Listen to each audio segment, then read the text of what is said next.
உங்கள் யாவரையும் சோஷியல் மீடியாவின் மூலமாய் பார்க்கிற சகோதர சகோதரிகள் ஒவ்வொருவரையும் நான் ஆண்டவராக இயேசு கிறிஸ்துவின் நாமத்தில் அன்போடு கூட வாழ்த்தி வரவேற்கிறேன்.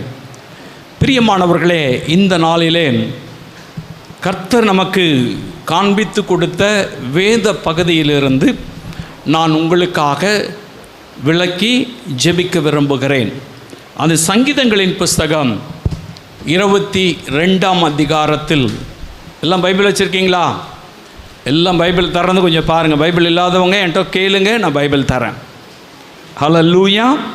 ஆமாம், நீங்கள் வேதாகமத்தை திறந்து பார்க்கணும், அப்போ தான் உங்களுக்கு புரியும். அதுதான் சரியானதாக இருக்கும்.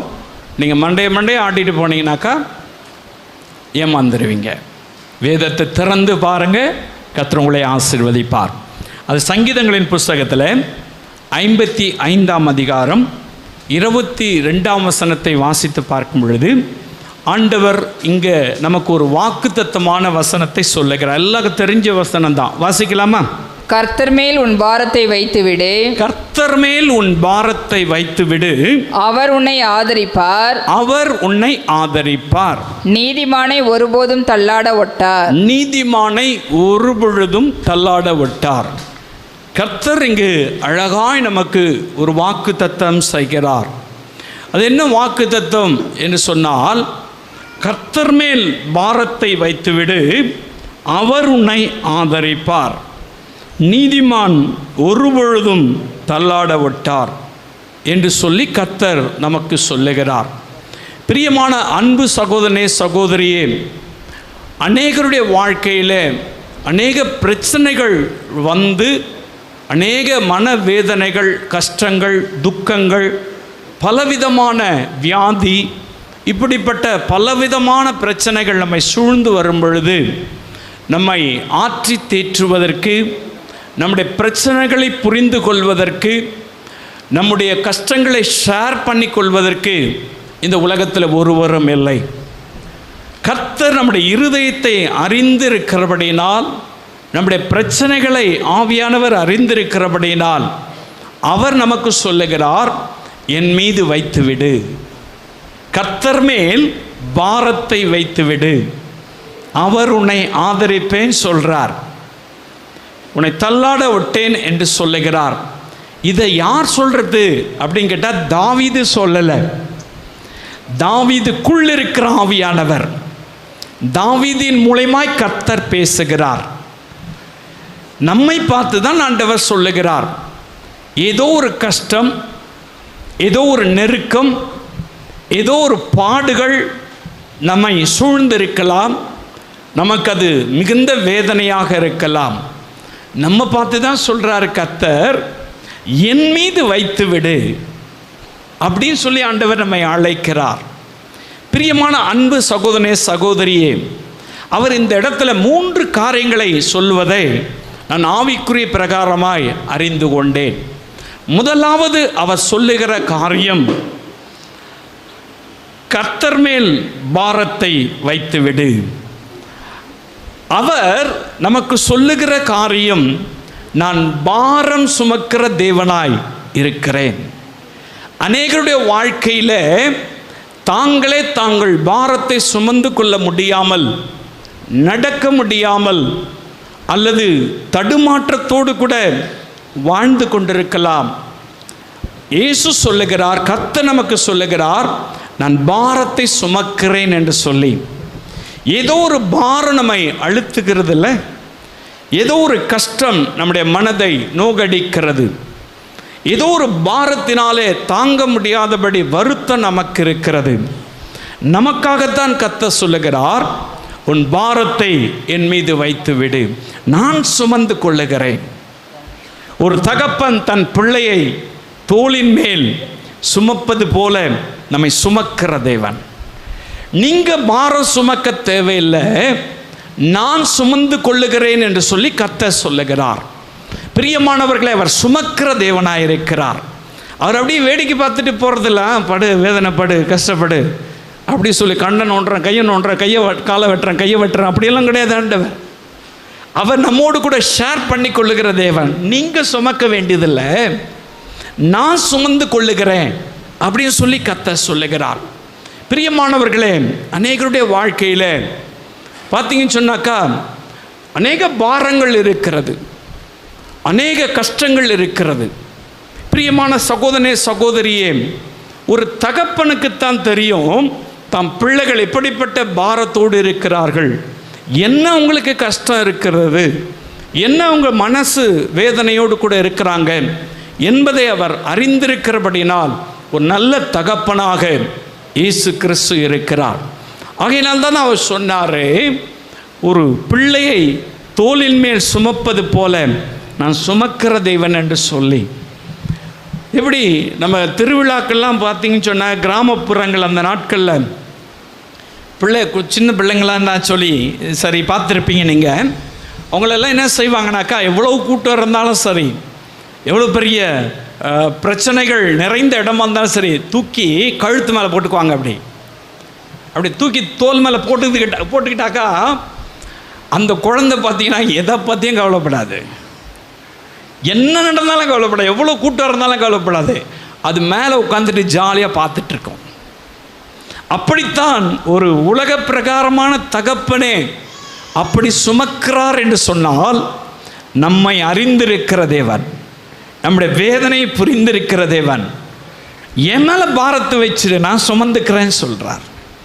இன்னைக்கு என்ன பண்ணுறோம், நம்ம பாரத்தை நம்ம சுமக்கிறோம். அதனால தான் பிரச்சனைகள், அதுலேருந்து விடுதலை கிடைக்கல, அதனால் கஷ்டம், மனவேதனை, வருத்தங்கள் எல்லாம் உருவாகிடுது. பிரியமான அன்பு சகோதரனே சகோதரியே, கர்த்தர் சொல்லுகிறார், நான் சுமக்கிற தேவனாக இருக்கிறேன், பாரத்தை என் மேலே வை அப்படின்னு சொல்கிறார். நீங்கள் வாசி பார்க்கலாம், 1 பேதுரு புஸ்தகத்தில் நீங்கள் வாசி பார்த்தீங்கன்னாக்கா 22ஆம் அதிகாரம் 62ஆம் வசனத்தில், லூக்கா 22ஆம் அதிகாரம் 62வது வசனத்தில் பேதுரு பார்த்தீங்கன்னு சொன்னாக்கா வெளியே போய் மனம் கசந்து அழுதான் என்பதாக அந்த வேத பகுதி சொல்லுகிறது. அவன் மனங்கசந்து அழுவதற்கான காரணம் என்ன? அவனுடைய வாழ்க்கையில் ஒரு பெரிய பாரம், ஒரு பெரிய வேதனை, ஒரு பெரிய கஷ்டம் இருதயத்தில். அவன் ஊழியக்காரன் தான், இயேசுவோடு கூட ஊழியம் செய்தவன் தான். இயேசு செய்த அற்புதங்களை, இயேசு செய்த அதிசயங்களை, இயேசு கடல் மேல் நடந்ததை, இயேசு மரித்தவனை உயிரோடு கூட எழுப்பினதை எல்லாவற்றையும் அருகிலே நின்று பார்த்தவன் தான் பேதுரு. ஆனால் அவன் என்ன செஞ்சானா, மனங்கசந்து அழுதான் என்பதாக. அப்போ அவனுக்கு ஒரு பாரம் இருந்திருக்குல்ல, அந்த பாரத்தை யார்கிட்டையும் ஷேர் பண்ண முடியல. அந்த பாரத்தினால் அவன் நெருக்கப்படுகிறான். அது என்ன பாரம்? பாவ பாரத்தினால் அவன் நெருக்கப்படுகிறான். ஏன்னா இயேசுவை காமிச்சு கொடுத்துட்டான், இயேசுவை மறுதலிச்சிட்டான். இயேசு சொல்லியும் கீழ்ப்படியல, இயேசு சொல்லியும் அந்த வார்த்தைக்கு கீழ்ப்படியாம அவன் பின்மாற்றமாக போயிட்டதுனால, இயேசு சொன்ன வார்த்தை நிறைவேறினதுனால, இயேசு திரும்பி பார்த்த உடனே அவன் மனங்கசந்து அழுதான் என்பதாக வேதம் சொல்லுகிறது. பிரியமான அன்பு சகோதரனே சகோதரியே, அநேகருடைய வாழ்க்கையிலே பாவம் ஒரு பாரமாக இருக்கலாம், ஏதோ ஒரு குற்றம் நம்முடைய வாழ்க்கையில் நாம் செய்திருக்கலாம். நம்முடைய மனசாட்சி பாருங்க, அப்பப்போ அது உறுத்திட்டே இருக்கும்.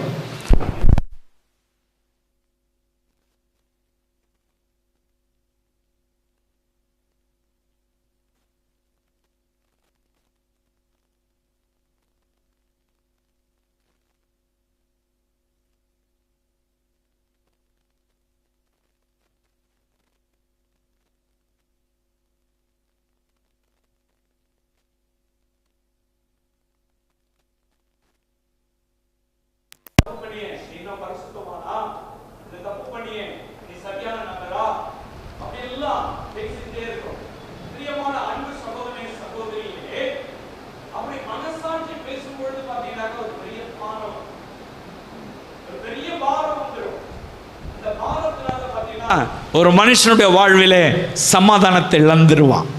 அப்படித்தான் இந்த பேதுரு சமாதானத்தை இழந்துட்டான். அவன் இயேசுவை காமிச்சு கொடுத்துட்டோமே, இயேசுவை மறுதலிச்சிட்டோமே, இயேசு சொல்லியும் கீழ்ப்படியாமல் போயிட்டமே அப்படின்னு பெரிய பாரம் இருதயத்தை வாட்டி வதைத்தது. அதனால் பாருங்க, இயேசு சொன்ன உடனே திரும்பி பார்த்தார். அவர் சொன்ன வார்த்தை நிறைவேற சேவல் கூவின உடனே திரும்பி பார்த்தார். திரும்பி பார்த்த உடனே அழறான். மனம் கசந்து அழுதான். பாரம். பிரியமான அன்பு சகோதரனே, சகோதரி, நம்முடைய வாழ்வில் கூட ஒருவேளை ஏதோ ஒரு மனசாட்சியில் குத்தப்பட்டவர்களாக பாரத்தோடு கூட அமர்ந்திருக்கலாம். அந்த பாரத்தை நான் சுமக்கிறேன் சொல்றார்.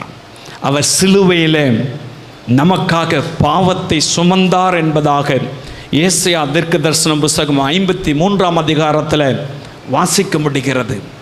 பிரியமான அன்பு சகோதரனே, சகோதரியே, இன்னைக்கு பாவத்தை சுமப்பதற்கு இந்த உலகத்தில் யாரால முடியாது.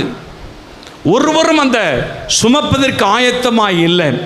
இயேசு ஒருவர்தான் பாவத்தை சுமக்கிற அதிகாரம் படைத்தவர். நமக்காய் அடிக்கப்பட்டு நமக்காய் இரத்தம் சிந்தி நம்முடைய பாவங்களை சுத்திகரிப்பதற்கான அதிகாரம் படைத்த ஒரே ஒரு தெய்வம் இயேசு மாத்திரம்தாங்க.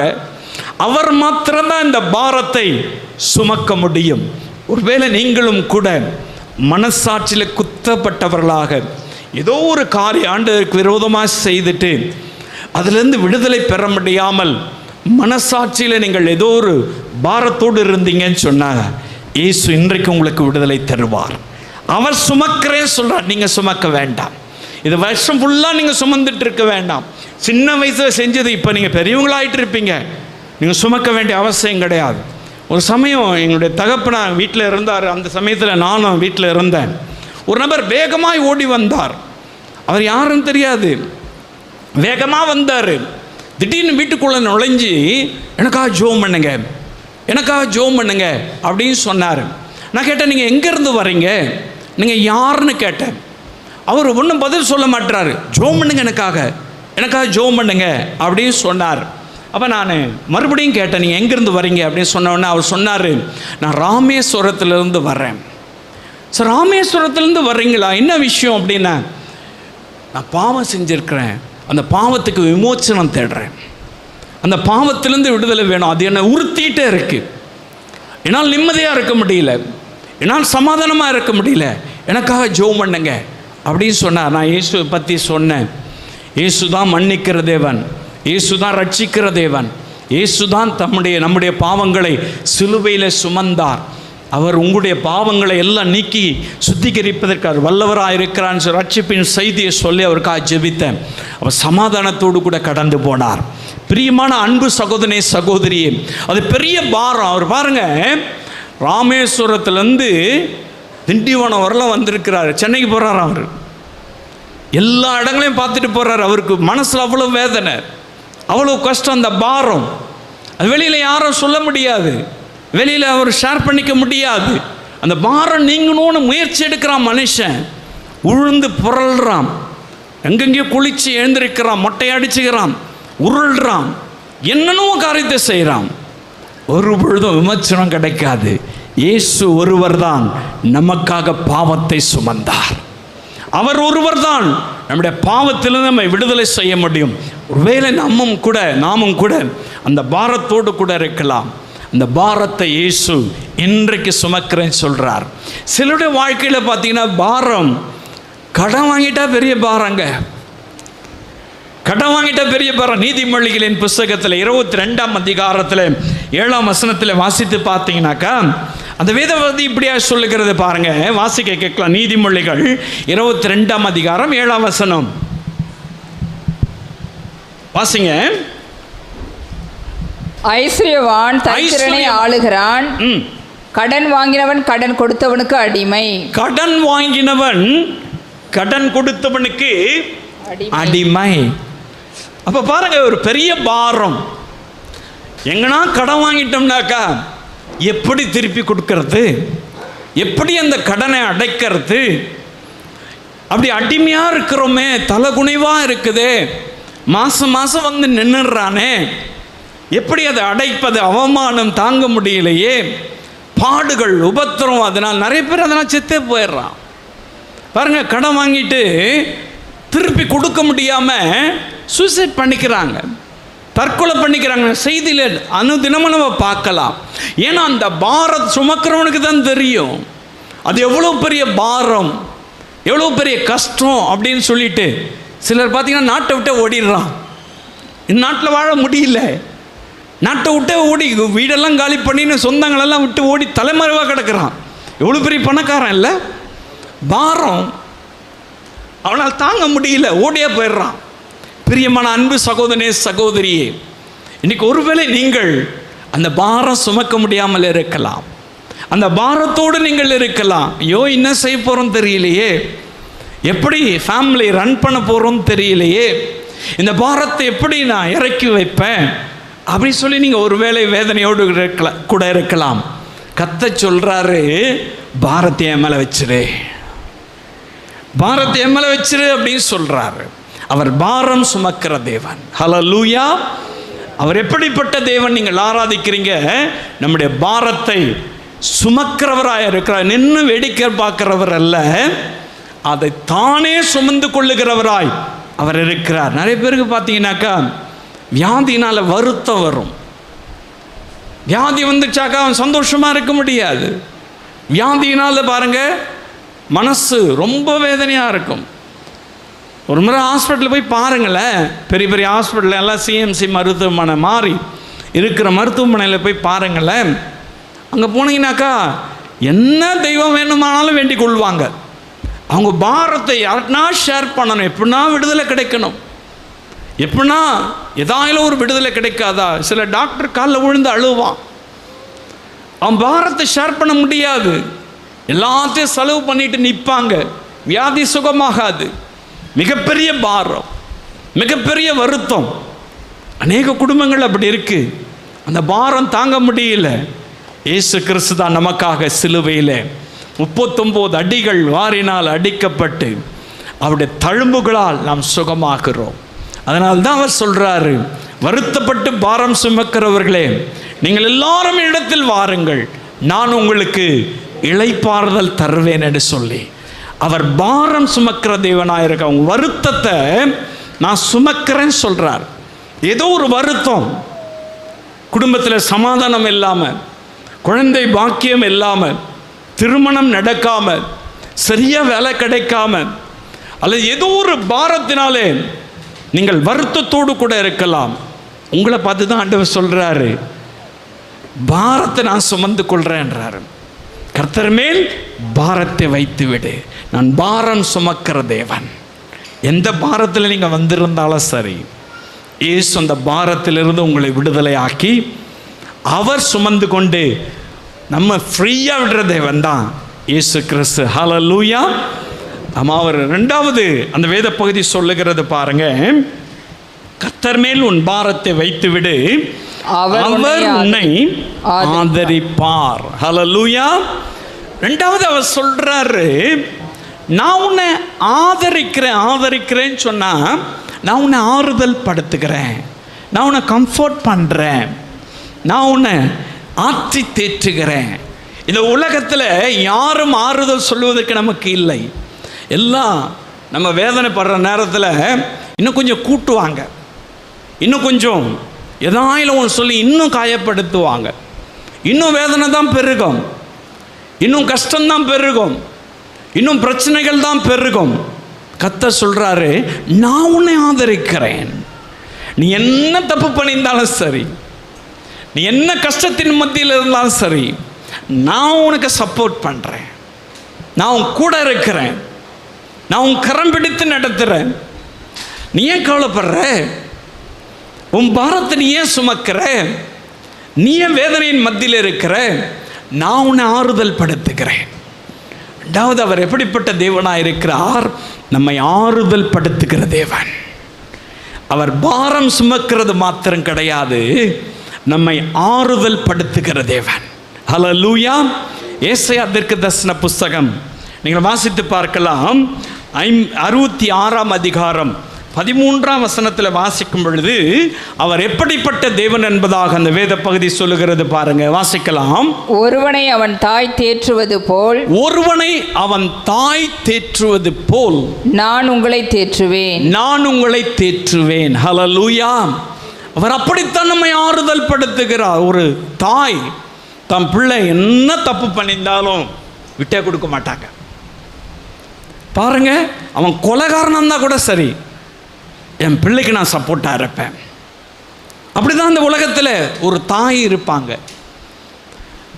தாயை விட இயேசு மேலானவர். ஒரு தாய் தேற்றுவது போல நான் உங்களை தேற்றுவேன் என்று அவர் வாக்குத்தத்தம் செய்திருக்கிறார். அவர் ஆறுதல் தருகிறவர், பயப்படாதே சொன்னவர், திகையாதே சொன்னவர், கலங்காதே சொன்னவர், கண்ணீரை துடைக்கிறவர், ஆறுதல் படுத்துவேன் சொல்றார். உங்களை அவர் ஆறுதல் படுத்துவார். ஏதோ ஒரு கஷ்டத்தில் இருக்கீங்கல்ல, யார் இடத்துல போய் சொல்றதுன்னு தெரியாமல் இருக்கீங்கல்ல, மனவேதனையோடு இருக்கீங்கல்ல, பயப்படாதீங்க. அவர் ஆறுதல் படுத்துகிற தேவன். நம்முடைய கஷ்டங்களை புரிந்து கொண்டு நமக்கு எப்பவுமே சப்போர்ட்டிவாக இருக்கிறவர், எப்பவுமே கூட இருக்கிறவர், எப்பொழுதுமே நம்மை ஆறுதல் படுத்துகிறவர். பாருங்க, இயேசு ஊழியம் செய்து கொண்டிருக்கும் பொழுது ஒரு சமயம் பார்த்தீங்கன்னாக்கா மத்திய எழுதின சுவிசேஷத்தில் 9ஆம் அதிகாரம் 2ஆம் வசனத்தில் வாசிக்கும் பொழுது ஒரு வீட்டில் இயேசு ஊழியம் செய்துட்டு இருக்கார். அங்கே திரளான கூட்டம் அங்கே இருக்கிறது.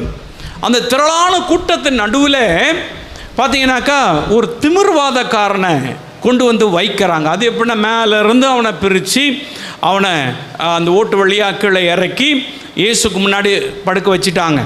இயேசுக்கு முன்னாடி இருக்கும் பொழுது அந்த திமிர்வாதக்காரன் எதனால் அங்கே வந்து அப்படி படுத்து கிடக்கிறான்னா, அவன் ஒரு பாவம் செய்த மனுஷன். அவன் என்ன பாவம் செஞ்சான்னு அந்த உலகத்தில் இருக்கிறவங்க, அவங்க நண்பர்களுக்கு, அவங்க கூட இருக்கிறவங்களுக்கு எல்லாம் தெரிஞ்சிருக்கலாம். இயேசுக்கு முன்னாடி அவனை கொண்டு வந்து வச்சுட்டாக்கா அவன் எழுந்து நடக்கவும் முடியாது, அவன் அங்கேருந்து எஸ்கேப் ஆக முடியாது.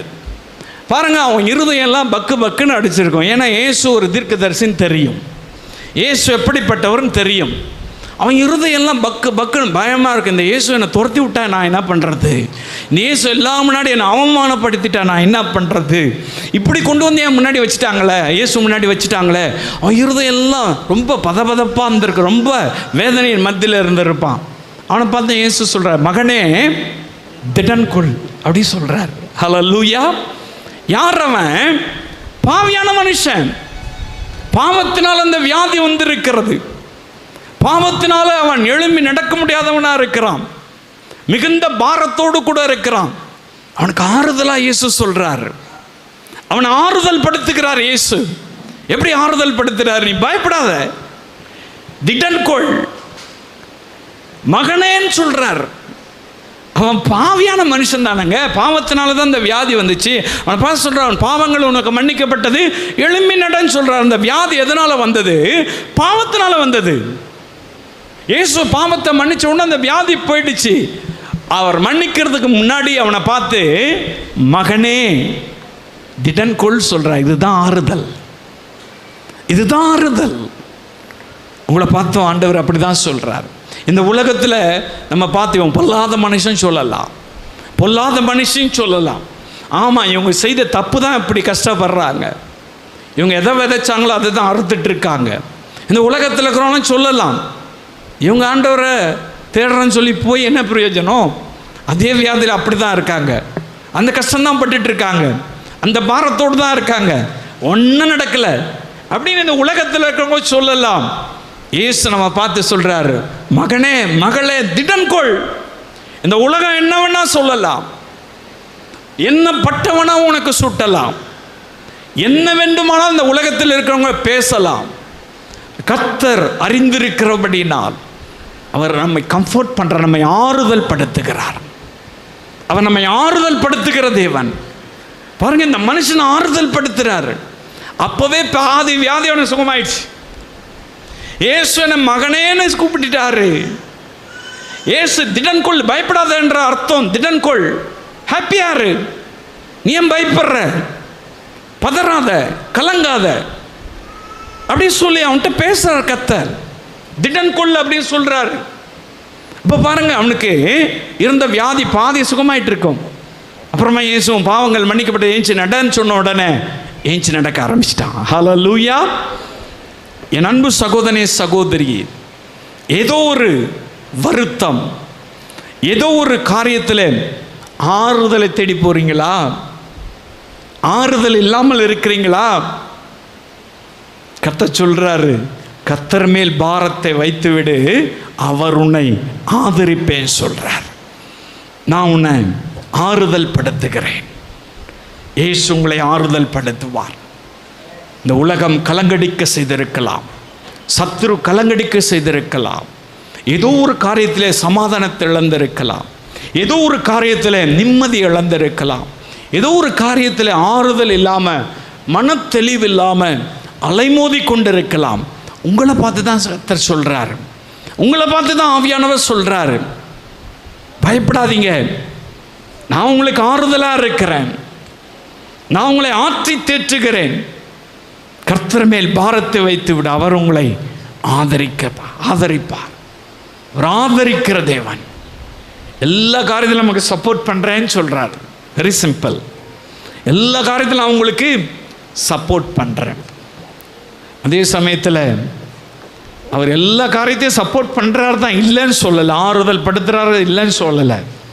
அதனால் அவருடைய வார்த்தையை மீறி அல்லது அவருடைய சமூகத்தை விட்டு விலகி நம்ம இஷ்டம் போல போவோம்னு சொன்னோம்னாக்கா அந்த ஆறுதல் நமக்கு போதுமானதாய் இருக்காது. அது நமக்கு வேதனை பெருக செய்துவிடும். பிரியமான அன்பு சகோதரனே சகோதரியே, ஆறுதலை கொடுக்கிறேன்னு சொன்ன கர்த்தர் அவர் சொல்றதை செய்யும் பொழுது அந்த ஆறுதலை பெற்றுக்கொள்வோம். ஹல்லேலூயா. அப்போ என்ன செய்யணும்? அவர் மேலே வச்சிடணும். அப்போ தான் ஆறுதல் கிடைக்கும். நீங்களே தூக்கி சுமப்பீங்கன்னு சொன்னாக்கா, நீங்களே முயற்சி எடுப்பீங்கன்னு சொன்னாக்கா, நீங்களே எல்லா காரியத்தையும் செய்து முடிச்சிடலாம் அப்படின்னு நினச்சாக்கா நெவர். அது இன்னும் பிரச்சனையாக தான் மாறும். இன்னும் மனசில் கஷ்டம்தான் வரும், இன்னும் துக்கம்தான் வரும், ஆறுதல் அடைய மாட்டோம். கர்த்தருங்க தெளிவாக சொல்கிறார், கர்த்தர் மேல் பாரத்தை வைத்து விடு, அவர் உங்களை ஆதரிப்பேன் சொல்கிறார். வச்சாதான் அவர் ஆதரிப்பார். பாரத்தை நம்ம சுமக்க தேவையில்லை. அவர் ஆறுதல் படுத்தணும்னாக்கா அவர்கிட்ட பொறுப்பை கொடுத்துருங்க. அவர் தான் ஆறுதல் படுத்துகிறார். ஒரு தாய் போல் ஆறுதல் படுத்துகிறவர், ஒரு தகப்பனை போல் ஆறுதல் ஆற்றி தேற்றுகிறவர், ஆதரவாக இருக்கிறவர். உங்களுக்கு ஆதரவு வேணுமா? உங்களுக்கு சப்போர்ட் வேணுமா? பாரத்தை எல்லாம் கொண்டு வந்து அவர் மேலே வைங்க. அவர் குணாதிசயம் ஆறுதல் படுத்துகிற குணாதிசயம். உங்களை அவர் ஆறுதல் படுத்துவார். ஹல்லேலூயா. மூன்றாவது அவர் சொல்லுகிற காரியம் பாருங்க, வாசிக்கலாம். அதிலே 55ஆம் அதிகாரம் சங்கீதம் 22ஆம் வசனத்தில் கடைசி பகுதி இப்படியா சொல்லுகிறது, வாசிக்கலாம். நீதிமானை ஒருபோதும் தள்ளாட ஒட்டார். நீதிமானை ஒரு பொழுதும் தள்ளாட ஒட்டார். தேவனுடைய பிள்ளைகள், நீங்க அவங்க மேல பாரத்தை வச்சுட்டா உனக்கு ஆறுதல் கிடைக்கும். மூணாவது ஆண்டவர் சொல்றாரு, நான் உன்னை விடுவிப்பேன் சொல்றார். விடுதலை தருகிறவர் என்று சொல்லுகிறார். நீதிமானை ஒரு பொழுதும் தள்ளாட விட்டார். உன்னை காலவாரி விடுறவர் அல்ல, உன்னை கீழே தள்ளுறவர் அல்ல, உன்னை தள்ளாட விட மாட்டேன், இப்படி ஆசோலேஷனாக இருக்க விட மாட்டேன். நான் உன்னை விடுதலை செய்து நான் உன்னை ஆசீர்வதிக்கிற தேவன் சொல்றார். அவர் விடுதலை செய்கிற தேவன். ஹல்லேலூயா. முதல்ல அவர் பாரத்தை சுமக்கிற தேவன், இரண்டாவது அவர் ஆறுதல் தருகிற தேவன், மூன்றாவது அவர் நம்முடைய விடுதலையை தருகிற தேவன், நமக்கு விடுதலையை தருகிற தேவன். ஹல்லேலூயா.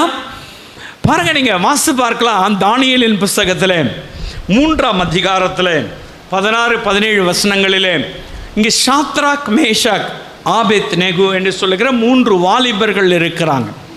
அந்த 3 வாலிபர்களுக்கு ஒரு பெரிய சவால். என்ன சவால் அப்படி சொன்னாக்கா, ராஜா ஒரு பெரிய சிலையை உண்டாக்கிட்டான். அந்த சிலையை உண்டாக்கிட்டு நீங்கள் யாரையும் வணங்கக்கூடாது. அந்த சிலைக்கு முன்னாடி தான் நீங்கள் என்ன செய்யணும்? எக்காலம் உழுதும்போது, கீத வாத்தியங்கள்லாம் வாசிக்கும் பொழுது, கிண்ணறங்கள் எல்லாம் வாசிக்கும் பொழுது அந்த சிலைக்கு முன்னாடி விழுந்து வணங்கணும். அப்படின்னு சொல்லிட்டு ராஜா கட்டளை போடுறாரு. எல்லாரும் அதை செய்கிறாங்க. இந்த 3 வாலிபர்கள் மாத்திரம் செய்ய மாட்டேன்னு சொல்கிறாங்க. அவர்கள் நீதிமானாக இருக்கிறாங்க, கர்த்தருக்கு பயப்படுறவங்களா இருக்காங்க.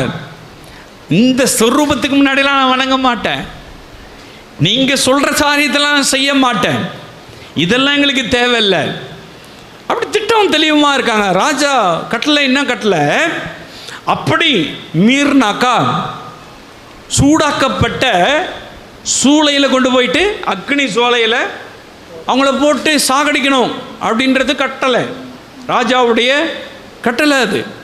அப்போ பார்த்துங்க, இந்த வாலிபர்களுக்கு அது தெரியும். தெரியட்டும், நீ கொட்டி கொண்டு போய் தானே போடுவீங்க, போடுங்க, நாங்கள் அதை பற்றி பயப்படல, நாங்கள் கர்த்தருக்கு பயப்படுறோம். பாருங்கள், வேதம் சொல்லுகிறத வாசிக்கலாம். ராஜா சொல்கிறார், நான் எவ்வளோ அதிகாரம் படித்தவன் தெரியுமா, அப்படி இப்படியெல்லாம் சொல்லி பார்க்குறாரு. அதுக்கு அவங்க பதில் சொல்கிறாங்க. பாருங்கள், வாசிக்கலாம். தானியேல் புத்தகத்தில், நாங்கள் ஆராதிக்கிற எங்கள் தேவன், நாங்கள் ஆராதிக்கிற எங்கள் தேவன் எங்களை தப்புவிக்க வல்லவராய் இருக்கிறார், எங்களை தப்புவிக்க வல்லவராய் இருக்கிறார். அவர் எரிகிற அக்கினி சூளைக்கும், அவர் எரிகிற அக்னி சூளைக்கும், ராஜாவாகிய உம்முடைய கைக்கும், ராஜாவாகிய உம்முடைய கைக்கும் நீங்களாக்கி விடுவிப்பார், நீங்களாக்கி விடுவிப்பார். விடுவிக்காமற் போனாலும், விடுவிக்காமல் போனாலும் நாங்கள் உம்முடைய தேவர்களுக்கு, நாங்கள் உம்முடைய தேவர்களுக்கு ஆராதனை செய்வதும் இல்லை, ஆராதனை செய்வதும் இல்லை. நீர் நிறுத்தின பொற்சிலையை, நீர் நிறுத்தின பொற்சிலையை பணிந்து கொள்வதும் இல்லை என்கிறது, பணிந்து கொள்கிறதும் இல்லை என்கிறது ராஜாவாகிய உமக்கு தெரிந்திருக்க கடவது என்றார்கள். ரொம்ப தெளிவா சொல்லிட்டாங்க, ராஜாவாகிய உமக்கு தெரிந்திருக்க கடவது கடவுது என்றார்கள். பாருங்க பிரியமான அன்பு சகோதரி சகோதரி, ராஜாவுடைய கட்டளை அந்த சூளையில கொண்டு போய் போடணும். அது தெரிஞ்சும் ரொம்ப தெளிவாக பேசுகிறாங்க. நீங்கள் உண்டாக்கின அந்த பொருட்களையே நாங்கள் வழங்க மாட்டோம், எங்களுக்கு எங்கள் ஆராதிக்கிற தேவன் எங்கள் இன்னார் என்று நாங்கள் அறிவோம், அவர் எங்களை விடுவிக்க வல்லவராக இருக்கிறார். அப்படி விடுவிக்காமல் போனாலும் பரவாயில்ல, நீங்கள் சொல்கிற காரியத்தை நாங்கள் செய்ய மாட்டோம்.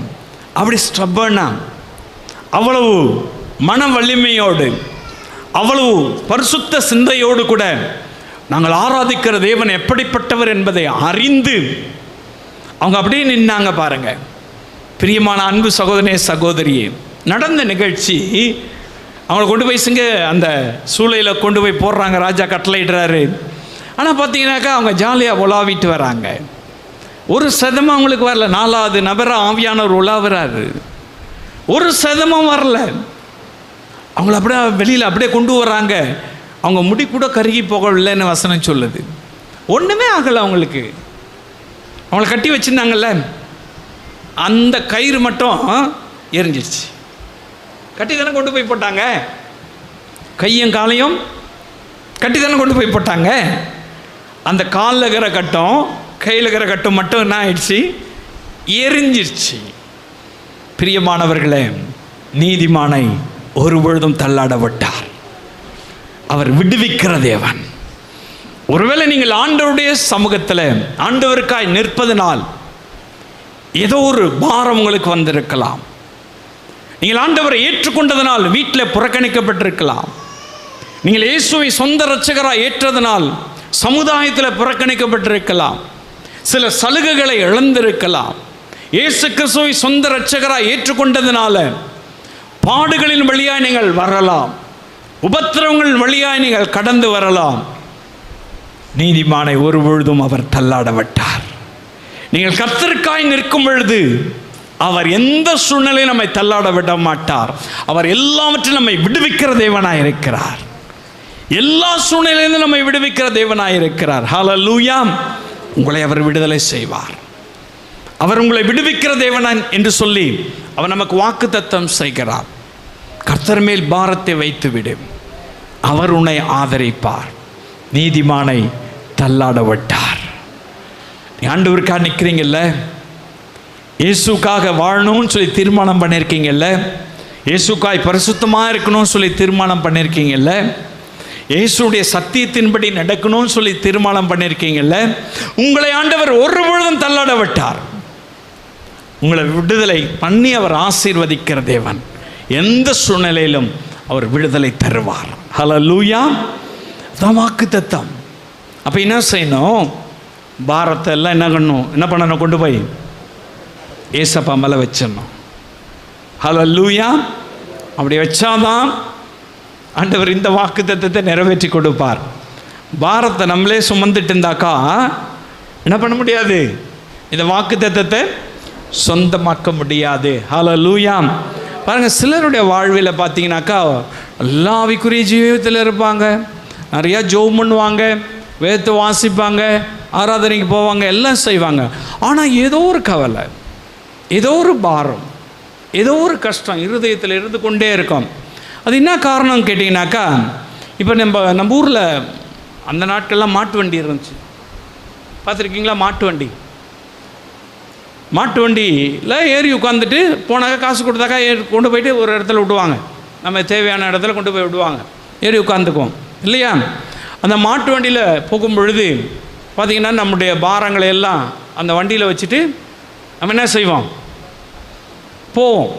சில என்ன பண்ணுறாங்கன்னு கேட்டாக்கா, அவங்க ஒரு மூட்டை தூக்கின்னு வராங்க, இல்லை ஒரு சூட்கேஸ் வச்சுன்னு வராங்க, ஏதோ ஒரு பொருள் கையில் பேக் கையில் வச்சுருக்கிறாங்கனாக்கா தலைமையில் தூக்கி வச்சுருப்பாங்க. சிலர் பார்த்திங்கன்னா ஷோல்டரில் வச்சுன்னு வருவாங்க, சில தலைமையில் தூக்கிட்டு வருவாங்க. அந்த மாட்டு வண்டியில் ஏறிக்கிட்டோம், தலை மேலேயும் தூக்கி வச்சுன்னு உட்காந்துருந்தாக்கா என்ன பிரயோஜனம்? தோல் மேலே சுமந்துன்னு இருந்தாக்கா என்ன பிரயோஜனம்? சுமக்க போகிறது மாடு, சுமக்க போகிறது அந்த மாடு.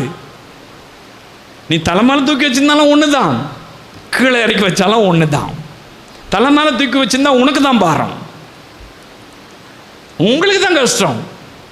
கர்த்தர் அதை தான் தெளிவாக சொல்கிறார். கர்த்தர் மேல் பாரத்தை வைத்து விடு, நான் உன்னை ஆறுதல் படுத்துகிறேன், நான் உன்னை விடுதலை செய்கிறேன். ஏதோ ஒரு காரியத்தில் விடுதலை இல்லாமல் இருக்கலாம், ஏதோ ஒரு காரியத்தில் ஆறுதல் இல்லாமல் இருக்கலாம், ஏதோ ஒரு காரியத்தில் பாரம் சுமக்கிறவர்களாக இருக்கலாம். நீங்களா அதை செய்யாதீங்க, என்கிட்ட கொடுத்துருங்க, என் மேலே வச்சுருங்க. நீங்கள் வச்சிங்கனாக்கா இன்றைக்கி நீங்கள் ஆறுதல் அடைவீர்கள். இன்றைக்கி வச்சிட்டிங்கன்னு சொன்னாக்கா, இயேசு மேலே வச்சிட்டிங்கன்னா பாரத்தை அவர் சுமந்து கொள்வார், நீங்கள் சுமக்க தேவையில்லை. நீங்கள் அந்த பாரத்தை கொண்டு போயிட்டு இயேசு மேலே வச்சிட்டிங்கன்னு சொன்னாக்கா ஒரு பெரிய விடுதலை உங்களுக்கு கிடைக்கும். அதை செய்யும் பொழுது தான் இந்த வாக்கு தத்தத்தை நாம் சுதந்திரிக்க முடியும். விடுதலை வேணும் இல்லை, ஆறுதல் வேணும் இல்லை.